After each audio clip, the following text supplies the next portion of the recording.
کتب شہید دواخانہ registered Chakwal, Tahir plaza Millat Chowk Chakwal.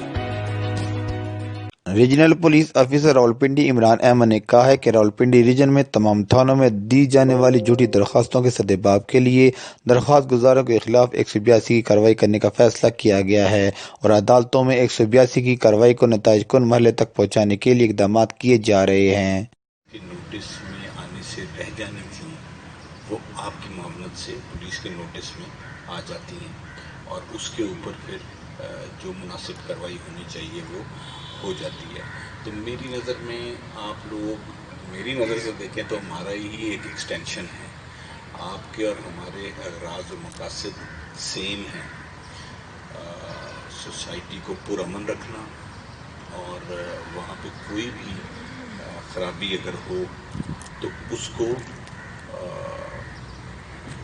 Notice میں لانا اور اس کے اوپر عمل کرنا۔ اچھے برے لوگ ہر جگہ ہوتے ہیں اور میں جنرلی بات کر رہا ہوں کمیونٹی کی، صحافی کمیونٹی کو میں نے جنرلی اچھا ہی پایا،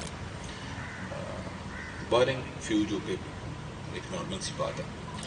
تو اسی حوالے سے جہاں بھی جاتا ہوں میری سب سے پہلی ملاقات میڈیا سے ہوتی ہے۔ ایک سوال کے جواب میں آر پی او عمران احمد کا کہنا تھا کہ تمام پولیس ملازمین کو ہفتے میں 1 دن اور 3 ہفتوں بعد 2 دن کی رخصت دی جائے گی۔ انہوں نے ڈی پی او چکوال محمد بن اشرف کو منشیات فروشوں اور غیر قانونی انعامی اسکیموں کے بارے میں مزید مؤثر اور تیز ترین مہم شروع کرنے کی ہدایت کی۔ کیمرہ ٹیم کے ساتھ Saqib Abbas, Global Eye News, Chakwal. Ali dental ہسپتال چکوال۔ علی ڈینٹل ہاسپٹل میں اسٹرلائزیشن اور کراس انفیکشن کنٹرول کا خاص خیال رکھا جاتا ہے۔ علی ڈینٹل ہسپتال عقب نثار ہوٹل، تلگنگ روڈ، چکوال۔